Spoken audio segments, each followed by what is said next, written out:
ராகுல் காந்தி அவர்களுக்கு இந்த ஆதரவை நாம் கொண்டு வர வேண்டியது, கட்சிக்குள்ளே கொண்டு வர வேண்டியது தான் நம்முடைய லட்சியமாக இருக்கணும். தயவு செய்து சகோதரர்களை நம்ம ஒன்று மட்டும் புரிஞ்சுக்கிறோங்க. ராகுல் காந்தி அவர்கள் எப்படி திரு விஜய் அவர்களை நம்பி அந்த கட்சி தமிழக வெற்றி கழகம் மிகப்பெரிய வெற்றியை பெற்றுச்சோ, அதே மாதிரி நாம் ராகுல் காந்தி அவர்களை நம்பித்தான் காங்கிரஸ் கட்சி வெற்றி பெற முடியும். நம்ம ராகுல் காந்தியை விட்டுட்டு மாணிக்கத்தாகூர் ஒரு ஆள் பெரிய ஆளாக்கம், விஸ்வநாதன் அண்ணன் பெரிய ஆளாக்கம், அவர் பேர் என்ன, எங்கள் ராஜேஷ்குமார் வந்து ஒரு மந்திரி ஆகிட்டார் பெரிய ஆளாக்கம், அதெல்லாம் கதையெல்லாம் கிடையாது. எல்லாரும் ராகுல் காந்தியை தான் முன்னிறுத்தணும். தலைவர் ராகுல் காந்தி அவர்களை முன்னிறுத்தினால்தான் காங்கிரஸ் கட்சி 35% ஆதரவோடு நம்ம 65% ஆதரவையும் கொண்டு வரக்கூடிய பலம் நம்மகிட்ட இருக்கு, கீழே மக்கள்கிட்ட இருக்கு. இந்த தேர்தலில் எது நடந்துச்சோ ஒன்று நடக்கலையோ ஒன்று மட்டும் நல்லா தெரிஞ்சு போச்சு. நீமே தமிழ்நாட்டில் பணம் கொடுத்து எலெக்ஷன் ஜெயிக்க முடியாது, பணத்துக்கு வேலை இல்லை. எல்லா கவுன்சிலர் ஆகணும்னா 10 லட்ச ரூபா கொண்டு வா, ஒன்றிய கவுன்சிலர் ஆகணும்னா 5 லட்ச ரூபா கொண்டு வா, மாவட்ட கவுன்சிலர் ஆகணும்னா 25 லட்ச ரூபா கொண்டு வா, சேர்மன் ஆகணும்னா 1 கோடி ரூபா கொடு, எம்எல்ஏ ஆகணும்னா 10 கோடி ரூபா கொண்டு வா, எம்பி ஆகணும்னா 25 கோடி ரூபா செலவு. இந்த ரேட் டேகே இல்லாமல் போயிடுச்சு. அதனால அரசியல் மாறிடுச்சு. சாமானிய காங்கிரஸ்காரர்களுக்கு, உழைக்கக்கூடிய காங்கிரஸ்காரர்களுக்கு வாய்ப்பு கொடுக்கக்கூடிய ஒரு அரசியலை மாற்றிருக்கு. இதை நம்ம மறந்துடக்கூடாது. இது வருமா வராதானே நான் நினச்சாமட்டேன். இதெல்லாம் ஒரு காலத்தில் வருமா அப்படிங்கிறது தெரியாமல் இருந்துச்சு. ஆனால் மாறிடுச்சு. 20 வருட அரசியலில் பெரிய மாற்றம் இந்த தேர்தலில் வந்ததுங்கிறது. ஓட்டை வாங்கிட்டு வேற கட்சிக்கு ஓட்டு போட்டான். 1000 ரூபா ஓட்டு வாங்கினானா வேற கட்சிக்கு ஓட்டு போட்டிருக்கேன், சிசில் ஓட்டு போட்டான். அதனால் ஓட்டை இப்போ வந்து என்னட்டனா அந்த கட்சியெல்லாம் யோசிக்குது, 2 பேரும் கொடுத்த பார்ட்டி 2 யோசிக்குது, திருப்பி 1000 ரூபா கொடுத்தோம்னா அந்த இடைத்தேர்தல் 6 பேர் இடைத்தேர்தல் வரப்போது 1000 ரூபா கொடுக்கலாமே, பட்டியல் அடைச்சி போடலாமே, எல்லாம் பிளான் பண்ணாலும் ஓட்டு வேற யாருக்கு போட்டுருவாங்களே. இது விளைவு என்னட்டா அரசியல் மாறிடுச்சு. இந்த அரசியல் மாற்றத்தை நாம் புரிந்து கொள்ள வேண்டியது நம்முடைய கடமையாக இருக்குது.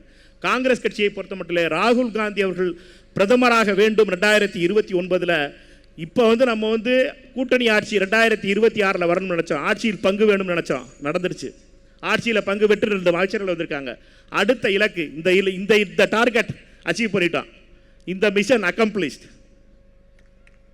அடுத்த மிஷன் நம்மளுக்கு ராகுல் காந்தி 2029 பிரைம் மினிஸ்டர் ஆகணும். பிஎம் ராகுல் காந்தி தான் அப்படிங்கிறத நம்மளுடைய குரலாக இருக்கணும். ஏன் ராகுல் காந்தி ஆகணும்? அடுத்த கேள்விக்கு வருவோம்.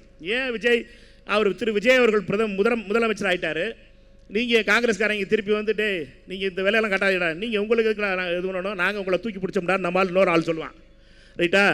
அந்த கதையெல்லாம் கிடையாது. ராகுல் காந்தி பிரதமரானா தமிழ்நாட்டினுடைய 5 முக்கியமான பிரச்சனைகள் என்னென்ன? நீட் இருக்கக்கூடாது, ரைட்டா? நீட்டுக்கு நம்ம எதிர்த்து சொல்கிறோம். இது மோடி நீட் இருக்கணுங்கிறார். காவிரியில் நியாயமான நம்முடைய நீருக்கான நியாயமான உரிமை நமக்கு கிடைக்கணுங்கிறோம். மேததாக அமைக்கக்கூடாதுன்னு சொல்கிறோம். மோடி நாளைக்கு கூட அமைச்சு அலோவ் பண்ணாருன்னா கட்ட ஆரம்பிச்சிருவாங்க. அதனால் அதை மோடி என்றால் கர்நாடக அரசியல் அவருக்கு ரொம்ப முக்கியம் நினைக்கிறார். அதே மாதிரி மீனவர்களுடைய பாதுகாப்பு இது ரொம்ப முக்கியமானது. அதே மாதிரி தமிழ்நாட்டுக்கு வர வேண்டிய நிதிகள், கல்வித்துறையில் இருக்கட்டும், நிதியெல்லாம் வர மாட்டேங்குது, நம்மளுக்கு டெவல்யூஷன். அதே மாதிரி நம்ம சகோதரர் பிரவீன் அவர்கள் சொல்கிற மாதிரி கடன் சுமையில் இருக்கிறதுனால நம்முடைய இந்த லீக்கேஜஸ்லாம் இது பண்ணி மத்திய அரசுடைய சப்போர்ட்டு, நம்மளுக்கு ஃபைனான்ஷியல் சப்போர்ட்டுங்கிற ரொம்ப முக்கியமாக இருக்குது. இந்த 5 விஷயங்கள் யார்? மோடி தான் தரமாட்டுறாரு. மோடி தான் தமிழ்நாட்டுக்கு தரமாட்டுறாரு. இந்த 5 விஷயத்தை பண்ண மாட்டேங்கிறாரு. 12 வருஷத்தில் மோடி இது 5 விஷயத்தை பண்ண மாட்டேங்கிறாரு. யார் பண்ண போகிறா? ராகுல் காந்தி பண்ண போகிறார். அப்படின்னா என்னட்டா, திரு விஜய் அவர்களுடைய அரசு எதெல்லாம் செய்யணும்னு நினைக்குதோ, இதுக்கெல்லாம் கட்டையை போடணும்னு நினைக்கிறாங்களோ, நம்ம உயர்கல்வித்துறையில் கவர்னருடைய நியமனம் வந்து வைஸ் சான்சலர் அப்பாயின்ட் பண்ணுறதுக்கு அவர் பவர் எடுத்துட்டாங்க. இதை மாற்றணும்னா யார் மாற்ற முடியும்? ராகுல் காந்தி அவர்களால் தான் மாற்ற முடியும். ராகுல் காந்தி பிரதமரானால் இந்த விஷயங்கள்லாம் மாறும். இதை நம்ம தெளிவாக சொல்லணும். காங்கிரஸ் தோழர்கள் எதற்காக திரு விஜய் அவர்கள் தமிழ்நாட்டில் ஆட்சிக்கு வந்தாச்சு, அவரை ஆட்சி நடத்த விடாமல் தடுத்து கொண்டு இருக்கின்ற கூட்டத்தை அந்த அரசு, மத்திய அரசில் இருக்கிற மோடி அரசை வீட்டுக்கு அனுப்பினோம்னா தான் தமிழ்நாட்டுக்கு நல்லது வரும். இந்த செய்தியை நம்ம சொல்லணும். இந்த நேரட்டிவை நம்ம கீழே பில்ட் பண்ணணும். நம்மை பொறுத்த மட்டும் இந்த சண்டை 2029க்கான சண்டை 2 தான். ஒரு பக்கம் மோடி, ஒரு பக்கம் ராகுல் காந்தி. எந்த பக்கத்தில் இருக்க? அதுதான் கேள்வி. எங்களோட இருக்கியா இல்லைங்கிறதெல்லாம் வேற காரணம் தான். ராகுல் காந்தியோட இருக்கியா, மோடியோட இருக்கியா? இதுதான் கேள்வி. யார் தமிழ்நாட்டில் எங்கிட்ட இருக்கீங்கிற முடிவு பண்ணிக்க. அண்ணன் எச் ராஜாவோட சேர்ந்து மோடியை சப்போர்ட் பண்ணுறியா, பழனிசாமி என்ன மாதிரி பண்ணு, மக்கள் ஓட்டு போடுவாங்கல்ல உனக்கு. அப்புறம் எங்களை பொறுத்த மட்டும் எங்களுடைய முகம் ராகுல் காந்தி. ராகுல் காந்தி தான் பிரதமர் வேட்பாளர். இப்போ பிரதமர் வேட்பாளர் அவருக்கு வாக்களிக்க வேணும்னா காங்கிரஸ் கட்சிக்கு ஆதரவு தாருங்கள். காங்கிரஸ் கட்சியினுடைய தொண்டர்கள் இதை திருப்பி சொல்லணும். இதை மையமாக வச்சு தான் 2029 தான் நம்ம டார்கெட். நம்ம டார்கெட்டில் 40க்கு 40 அடிக்கணும். அதுதான் நம்மளுடைய டார்கெட்டாக இருக்கணும். புதுச்சேரியும் சேர்த்து சொல்கிறேன். அங்கே மாநில தலைவர் அண்ணன் வைத்தியலிங்கம் இருக்கார், ஆனால் அவர்கிட்ட கேட்காமலே நம்ம சொல்லலாம். பொறுப்பாளர் இங்கே இருக்கிறதுனால நம்மை பொறுத்த மட்டும் நம்முடைய டார்கெட் அதாக தான் இருக்கணும். 2029 பாராளுமன்ற தேர்தல் நம்ம எப்படி ஜெயிக்க போகிறோம், அதற்கான நேரட்டிவை எப்படி பில்ட் பண்ண போகிறோம் அப்படிங்கிறத ரொம்ப முக்கியம். உள்ளாட்சி தேர்தலை பற்றி முதல்ல பேசிட்டோம். பொதுச் செயலாளர்கிட்டையும் முக்கிய தலைவர்கள்ட்டையும் அதை பேசி உள்ளாட்சி தேர்தலுக்கு காங்கிரஸ் கட்சி எப்படி நம்ம தயார் செய்யணும், எப்படி இந்த கூட்டணியில் தாவேகாவுடான கூட்டணி மரியாதையான கூட்டணி, நம்ம ஒன்று மட்டும் மறந்துடக்கூடாது. மரியாதை மரியாதை மரியாதை ஒரு வார்த்தை பேசிக்கிட்டே இருக்கோம் திருப்பி திருப்பி திருப்பி. உண்மையிலேயே மரியாதையான ஒரு கூட்டணி அமைஞ்சிருக்கு. அந்த மரியாதையை நம்ம கெடுத்துக்கிட்டக்கூடாது. நம்மளும் அவங்களும் நம்மளை கெடுத்துக்கூடாது. நம்மளும் அந்த மரியாதையை மெயின்டைன் பண்ணணும். ஏன்னுட்டா நம்ம எல்லாருக்கும் தெரியும், நான் அடிக்கடி விருதுநகரில் மதுரையெல்லாம் சொல்கிறாப்புல தான், காங்கிரஸ்காரனை பொறுத்த வரைக்கும் பார்த்தீங்கன்னா ஊரில் யாருப்பா காங்கிரஸ்காரன் கேட்டிங்கன்னா ஊரில் மரியாதையான ஆள் யார் இருக்கானோ அவெல்லாம் காங்கிரஸ்காரனாக இருப்பான். மற்ற சொத்துக்கு ஆசைப்படாதவெல்லாம் காங்கிரஸ்காரனாக இருப்பான். சாதாரண குடும்பத்தில் இருக்கவங்களா இருப்பாங்க, ஆனால் மரியாதையான ஆள் இருப்பான். அவர் வந்து நல்ல மரியாதையான ஆள்ப்பா, அரசியல் இருக்காருப்பா காங்கிரஸ், ஆனால் சம்பாதிக்க தெரியாது, பொழைக்க தெரியாத ஆள்ப்பா, பொழைக்க தெரியாத பார்ட்டி அது அப்படிமா. ஆனால் அப்படி இருக்கிறது தான் காங்கிரஸ். அதுதான் காங்கிரஸ், அதுதான் நம்மளுடைய டிஎன்ஏ. இதை மட்டும் மறந்துடாதீங்க. பொழைக்க தெரியாத இருப்போம், இல்லை என்ன ஆகிப்போகுது. அதுக்கு தானே காமராஜர் சொத்து சேர்த்து வச்சுட்டு போயிருக்காரு, அதை காத்து அண்ணன் கொடுத்துருக்காருல்ல. இப்போ காங்கிரஸ் கட்சியை பொறுத்த மட்டும் நம்ம எதையும் எடுத்துகிட்டு ஓட விரும்பலை. நம்ம வந்து நம்மளால் இருக்கதை அப்படி நல்லது நடந்தால் போதும் அப்படின்னு நினைக்கிறோம். அதனால் காங்கிரஸ் கட்சி நல்லவர்கள் மரியாதையானவர்கள் தான் ரொம்ப முக்கியமானது. உள்ளாட்சி தேர்தலில் நம்மை பொறுத்த மட்டும் தாவேகாவுடான கூட்டணி என்பது நமக்கு தொடரும். நம்ம பொறுப்பாளர் தெளிவாக சொல்லி எழுதி கொடுத்துட்டு போயிட்டாரு. You had given it in writing that we are continuing with the alliance with TVK for the local body elections also. That only I am saying it. Therefore, it's very clear. Let us not confuse anything. நம்ம confuse பண்ண வேண்டியதில்லை. நம்முடைய கூட்டணி பலமாக இருக்குது. அதை பொறுத்த மட்டும் நம்ம அமைச்சர் 2 பேருடைய பொறுப்பு. 2 அமைச்சர்களுக்கு கை கூப்பி அவர் 2 பேர்ட்டு நம்ம கேட்டுக்கிறது இல்லைன்னா, கட்சிக்காரர்கள் காங்கிரஸ் கட்சிக்காரர்களை பார்க்குறதுக்கு நீங்கள் 2 பேரும் ஒரு நாள் 2 பேரும் ஒவ்வொரு நாள் இங்கே இருக்கணும். பொறுப்பாளர் முதல்ல சொன்னார், நான் இன்னைக்கு கேட்டுக்கொள்கிறேன் 2 பேர்ட்டையும் வாரத்தில் ஒரு நாள் செவ்வாய் புதன் வியாழன் இந்த 3 நாளில் ஒரு நாள் அமைச்சர்கள், உயர்கல்வித்துறை அமைச்சர் ஒரு நாள் இருக்கதா இங்கே உத்தரவாதம் கொடுக்கணும்.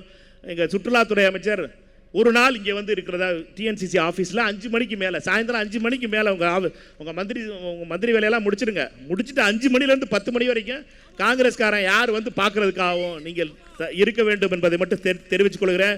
ஏன்னாட்டா உங்கள் 2 பேரையும் மலை மாதிரி நம்பியிருக்கோம். உங்கள் 2 பேரையும் மலை மாதிரி நம்பியிருக்கோம் நாங்கள். நீங்கள் 2 பேரும் எது வண்டினாலும் சரி எங்களை போட்டு காய்ச்சுறாங்க. அதனால் தயவுசெய்து நீங்கள் ரொம்ப பொறுப்பான ஆளுங்க, ரொம்ப அதாவது கண்ணு கருத்துமாக தேடாத மணியாக வந்து கிடச்சிருக்கீங்க.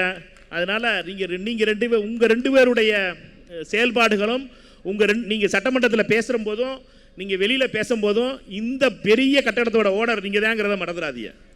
இந்த காங்கிரஸ் கட்சியினுடைய இவ்வளவு பெரிய பாரம்பரியத்தினுடைய ஓனர் நீங்கள், அதனுடைய முகமாக நீங்கள் பேசுகிறீங்க. நீங்கள் வந்து நம்மளை பொறுத்த மட்டும் நம்ம கூட்டணியில் நம்ம கட்சியில் எந்த கட்சியோட கூட்டணி இருக்கோங்கிறது நம்ம ஒரு விஷயமா இருந்தாலும் நம்ம 141 வருஷ பாரம்பரிய கட்சி, அதை மட்டும் நம்ம மறந்துட வேணாம். நம்மளுக்குன்னு ஒரு ஸ்டைல் இருக்குது, நம்மளுக்குன்னு ஒரு ஒரு ஒரு மிடுக்கு இருக்குது. எங்கள் அண்ணன் விஸ்வநாதன் அண்ணன் வந்து அந்த அவர் சட்டையும் வேஷ்டியும் கட்டியிருக்க ஸ்டைலை பார்த்தாவே நம்மளுக்கு புறாமல் வந்துடும்.